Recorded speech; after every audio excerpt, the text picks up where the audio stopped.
अस्सलाम वालेकुम students.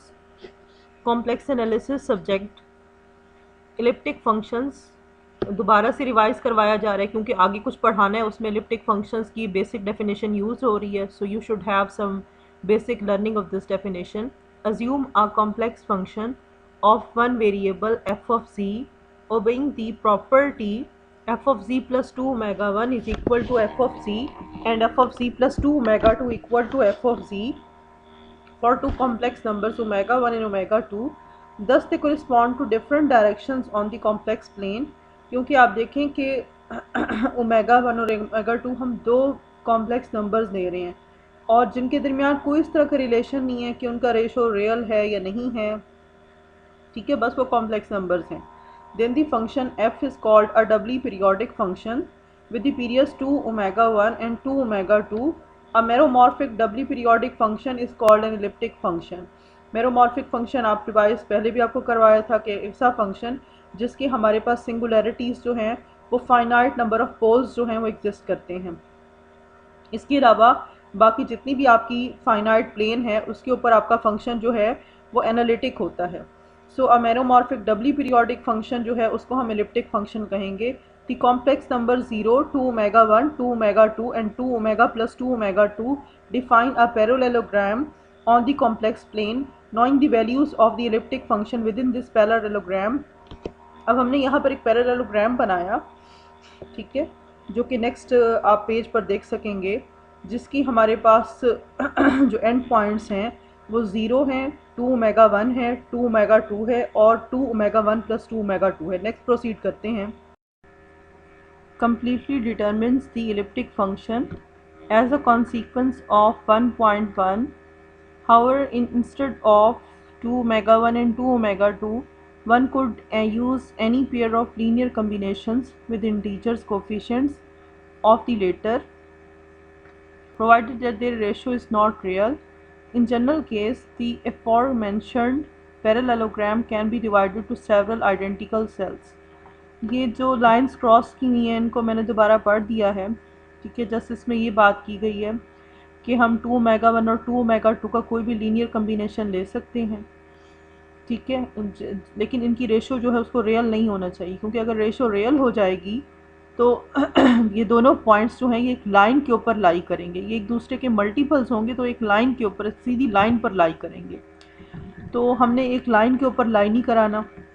We need to have a parallelogram जिसमें 2 ओमेगा 1 और 2 ओमेगा 2 जो हैं वो एक लाइन पर नहीं है, वो कहीं पर भी पॉइंट्स लिए जा सकते हैं ऑन द कॉम्प्लेक्स प्लेन, ठीक है. तो अब इफ़ 2 ओमेगा 1 एंड 2 ओमेगा 2, यहाँ एरो शो कर रहा है, if 2 omega 1 and 2 omega 2 have been selected to be minimal, और in other words, if there is no 2 omega 1 within the parallelogram boundaries included vertices accepted such that f of z plus 2 omega equal to f of z, then the parallelogram is called a fundamental period parallelogram. अब वो यहाँ पर कह रहे हैं कि हमारे पास ये जो उसके 2 ओमेगा 1 और 2 ओमेगा 2 हैं ये मिनिमल पीरियड्स हैं, ठीक है, कि सच दैट कोई 2 ओमेगा नहीं एग्जिस्ट इस तरह का करेगा जो कि पैरेललोग्राम में होगा विद इन द पैरेललोग्राम कि f of z plus 2 omega equal to f of z exist करे. इसीलिए इस तरह के पैरेललोग्राम को हम कहेंगे कि ये फंडामेंटल पीरियड पैरेललोग्राम है. अब आप देखिए कि हमारे पास जैसे कॉज ऑफ 0 इक्वल टू 1 होता है, इसी तरह से cos of 2 pi equal to 1 है, cos of 4 pi, cos of 6 pi, cos of 8 pi is equal to 1 है. तो ये हमारे पास इसका पीरियड है जो कि बार बार एक दूसरे को रिपीट कर रहा है. अब इनमें से जो सबसे मिनिमल है, ठीक है ना, हम उसी को कंसिडर करते हैं. सो दैट्स वाई यहाँ पर भी फंडामेंटल पीरियड पैरेललोग्राम में हम कह रहे हैं कि 2 ओमेगा 1 और 2 ओमेगा 2 हमारे पास सिलेक्टेड मिनिमल वैल्यूज़ हैं. ओके जी, 2 points z1 and z2 on the complex plane whose difference is an integer multiple of the periods. अब हमने यहाँ पर ऐसे दो पॉइंट्स लिए, ठीक है, z1 and z2 on the complex plane जिनका डिफरेंस हमारे पास इंटीजर मल्टीपल है इनके पीरियड्स के. So z2 minus z1 is equal to 2m omega 1 plus 2n omega 2 where m n belonging to z are called congruent to each other. For such points we will use the notation z1 is congruent to z2, ठीक है. अगर हमारे पास दो points के दरमियान इस तरह का डिफरेंस एग्जिस्ट करे कि that is the integer multiple of their periods, तो ऐसे पॉइंट्स को हम कॉन्ग्रुएंट पॉइंट्स कहते हैं. And obviously by definition the elliptic function at the congruent points take the same value, कि जो उन पॉइंट्स के ऊपर वैल्यू है हमारे पास वो उनकी फंक्शनल वैल्यू की भी इक्वल होती है. So it means if z1 is congruent to z2, this implies that f of z1 is equal to f of z2. A parallelogram defined by the points z0 plus 2 omega 1, z0 plus 2 omega 2 and z0 plus 2 omega 1 plus 2 omega 2 for any z0 is called a cell. अब आप ये देखिए जो इस तरह का parallelogram है, इसके जो अंदर का जितना सारा रीजन बनता है, ठीक है, ये मैं एरो से शो कर रही हूँ, ये जो सारा रीजन बन रहा है हमारे पास, इसको हम कहते हैं cell. It is often useful to use the boundary of an arbitrary cell instead of the fundamental period parallelogram to perform contour integrals. हम contour integrals जब यूज़ करते हैं तो हम इनकी boundary points को यूज़ करते हैं when poles appear at the boundary. Okay नीचे फिगर 1 जो है उसकी इलियोस्ट्रेशन है कि फंडामेंटल पीरियड पैरेललोग्राम शो की गई है. और नेक्स्ट अब प्रोसीड करते हैं. Knowing the roots and poles of an elliptic function within a cell suffices to describe all roots and poles of the elliptic function, as all other roots and poles are congruent to the former.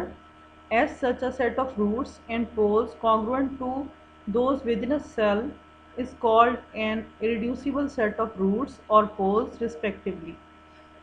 अब यहाँ पर ये कहा जा रहा है कि whenever you have known about the roots and poles of the elliptic function, जो भी सेल के अंदर हैं, सो ये सफिशेंट है आपके पास कि आप डिस्क्राइब करें ऑल रूट्स और पोल्स को, क्योंकि जो बाकी रूट्स और पोल्स हैं वो कॉन्ग्रुएंट होंगे उन पहले वाले रूट्स और पोल्स के.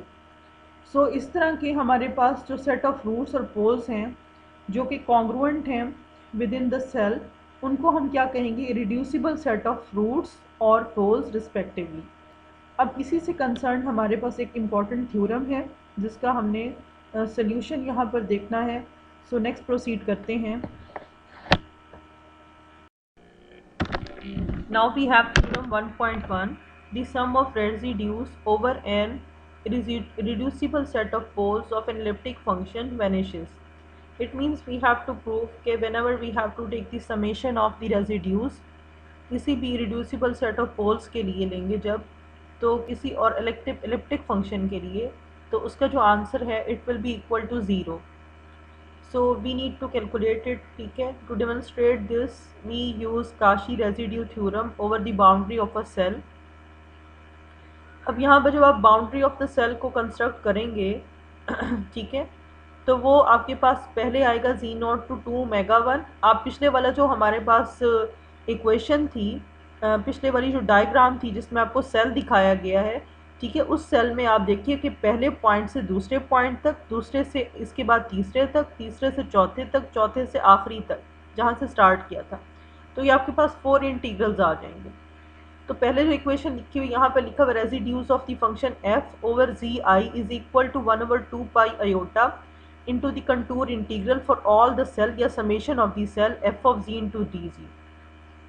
आपको ये पता है कि काशी रेजिड्यू थ्योरम की हमारे पास जो इक्वेशन थी वो ये होती थी कि कंटूर इंटीग्रल बराबर होता है 2 pi iota multiply by summation of the residues. तो यहाँ पर residues is equal to 1/2 pi iota लिया गया है और समेशन ऑफ द रेजिड्यूज लिए गए हैं. ठीक है, समेशन ऑफ द रेजिड्यूज जो है वो हमारे पास इरिड्यूसिबल सेट ऑफ पोल्स में लिए गए हैं. सो यहाँ पर that will be equal to 1/2 pi iota z0 to z0 plus 2 omega 1 into f of z dz. Similarly plus 1/2 pi iota. अब कहाँ से लिया गया, z0 plus 2 omega 1 to z0 plus 2 omega 1 plus 2 omega 2 f of z into dz plus 1/2 pi iota into z0 plus 2 omega 1 plus 2 omega 2 to z0 plus 2 omega 2 f of z dz. और जो last integral है वो भी आप देख सकते हैं.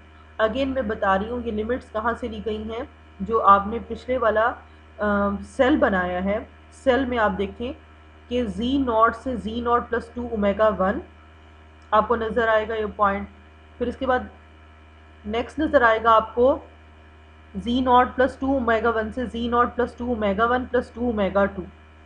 फिर इस पॉइंट से आगे आपको नज़र आएगा z0 प्लस 2 ओमेगा 2 पॉइंट. फिर इसके बाद z0 plus 2 omega 2 to z0. सो हमने पूरा सेल कवर किया है अपने कंटूर इंटीग्रल के लिए.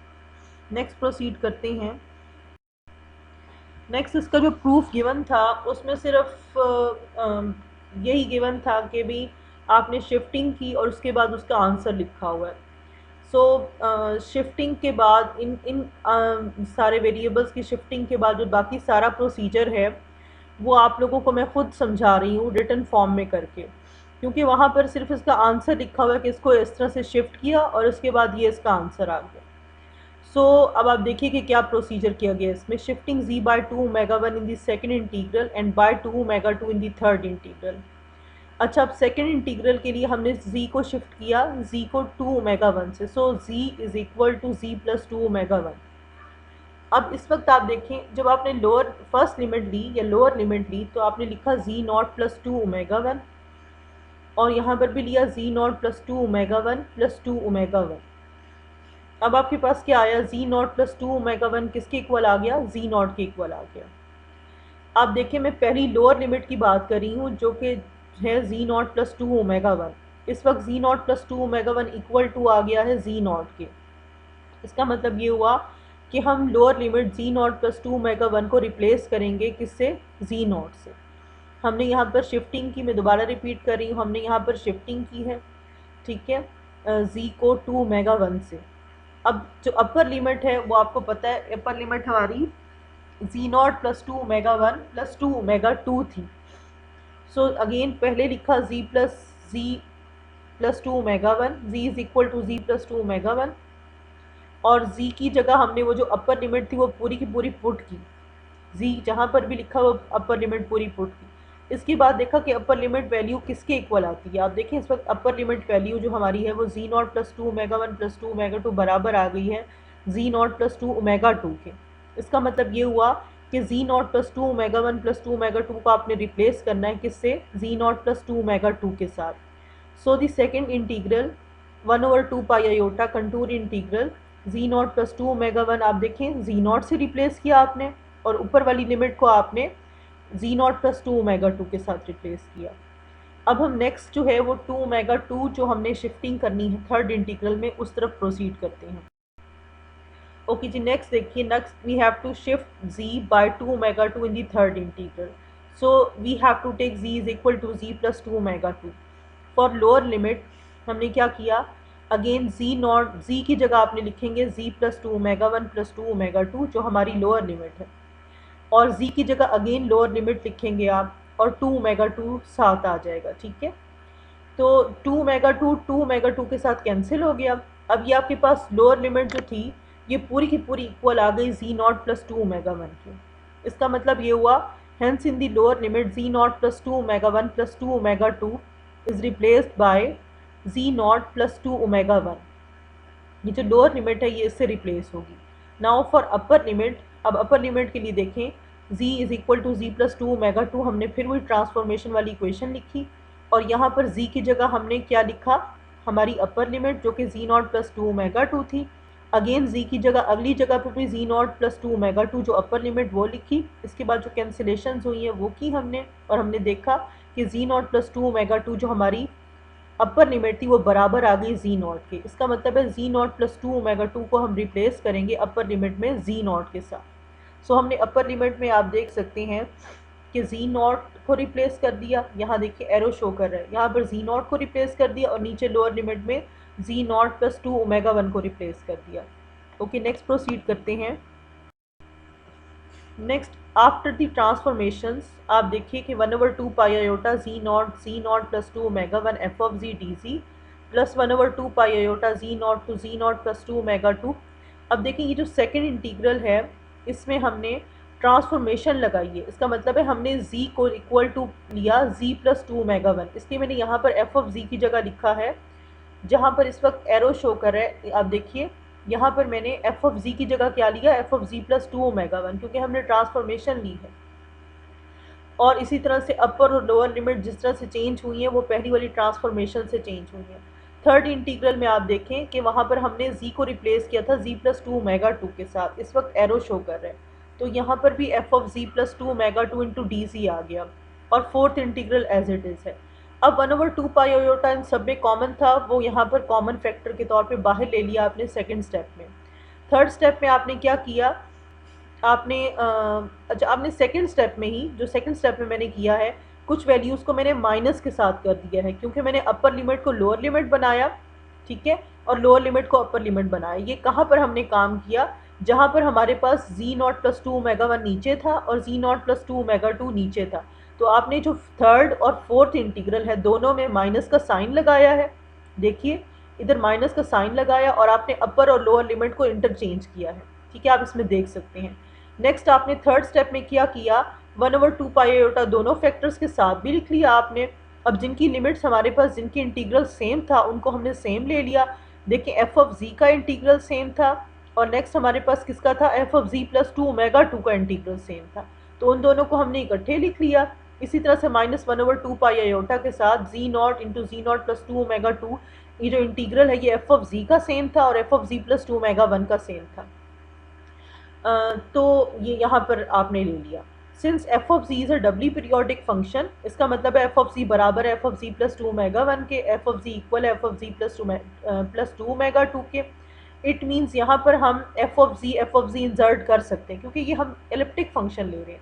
जब आपने ये पुट किया तो आपके आंसर ज़ीरो आ गए, and zero minus zero is equal to zero. So we have proved कि जब हम समेशन लेंगे, summation of the reducible set of poles, ठीक है, of the residues of the function at the poles, उसका answer हमारे पास इक्वल टू ज़ीरो आएगा, ठीक है। अच्छा अब आपको मैं एक बात बताऊं, मैं अगेन वही बात रिपीट कर रही हूँ कि जो बुक से मैंने देखा वहाँ पर वो पेज था जो आपको स्टार्ट में दिखाया गया, इसके बाद बताया कि ये हमने ट्रांसफॉर्मेशंस किए और आखिर में आंसर निकाला हुआ है, ठीक है। तो यह just you people have to do कि मैंने ये सब कुछ अपने हाथ से किया, ठीक है, आपको समझाने के लिए। लेकिन जब तक आप इसको पेज के ऊपर नहीं करेंगे, यहाँ से देख के समझेंगे, आपको ये चीज़ क्लियर नहीं होगी। सो आप इसको, मेरे लेक्चर को यहाँ से देखकर इसके बाद पेज के ऊपर इसे स्टेप बाय स्टेप इसको रीराइट करेंगे। जब आप रीराइट करेंगे देन ऑब्वियसली आपको ये इजीली समझ आ जाएगा थ्योरम, ठीक है, कोई इसमें डिफ़िकल्टी नहीं है, कोई इसमें प्रॉब्लम नहीं है, बहुत ईजी है। ओके जी गर्ल्स, अल्लाह हाफिज़।